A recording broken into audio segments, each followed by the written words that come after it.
নমস্কার বন্ধুরা, আমার কাব্যমহল চ্যানেলে আপনাদের স্বাগত। কেমন আছেন বন্ধুরা? আশা করি শ্রী রামচন্দ্রের কৃপায় ভালোই আছেন।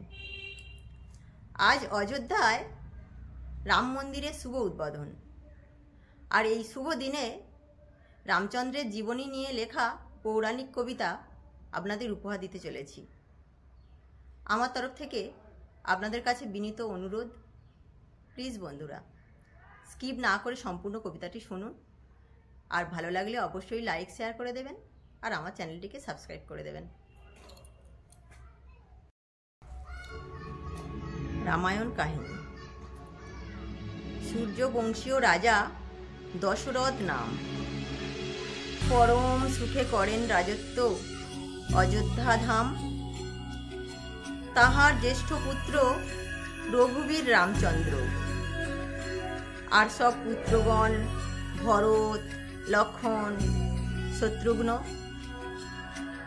গুরু বিশ্বামিত্র শেখালেন অস্ত্র ধনুর্বিদ্যা, সর্বশাস্ত্রে পারদর্শী হলেন, সাথে যুদ্ধবিদ্যা। রাজা দশরথ রামচন্দ্রের রাজাভিষেকের সিদ্ধান্ত নিলেন। মন্থরার কুমন্ত্রণায় রানী কইকেয়ী বাদ সাধলেন।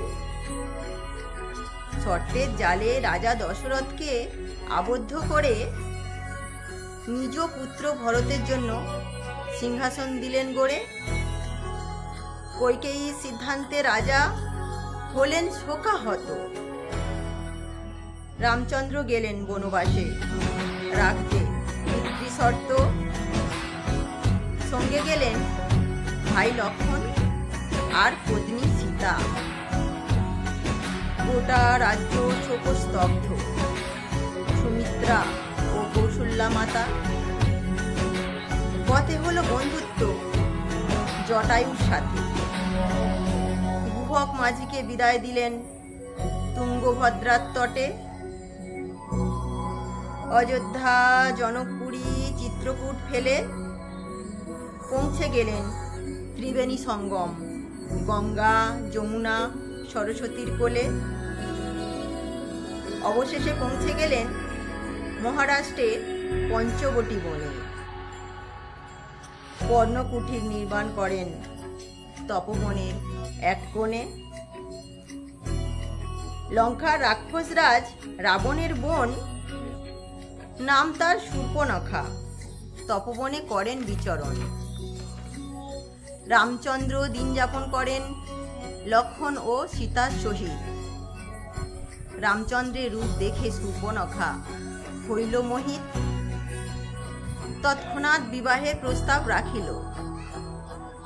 ক্রুদ্ধ হয়ে লক্ষণ তার নাসিকা কাটিল। বোনের এই তীব্র অপমানের প্রতিশোধ নিতে রাবণ পাঠালো সৈন্য রাম, লক্ষণ, সীতাকে মারিতে। রামচন্দ্রের তীক্ষ্ণ বাণে সৈন্যরা হইল আহত। শত শত শত্রুদল হইল নিহত।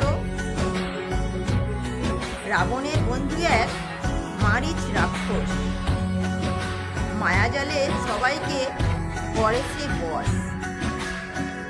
সীতার প্রাঙ্গণে আসে স্বর্ণমৃগ সেজে। নানা ভঙ্গিমায় খেলা করে খুশিরামে যে।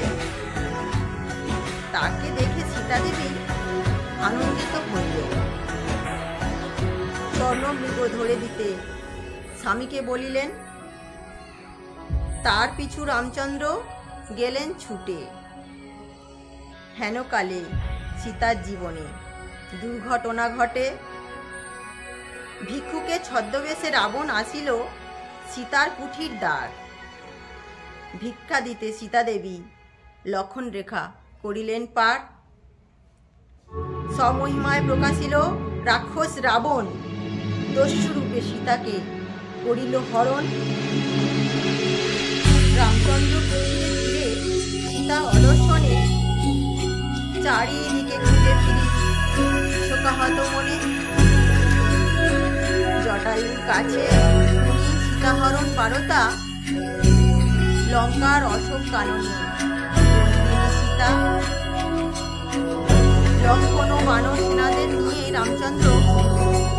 সীতাকে করিলেন উদ্ধার।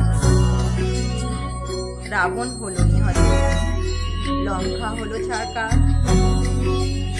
14 বছর পার করে রাম, লক্ষ্মণ, সীতা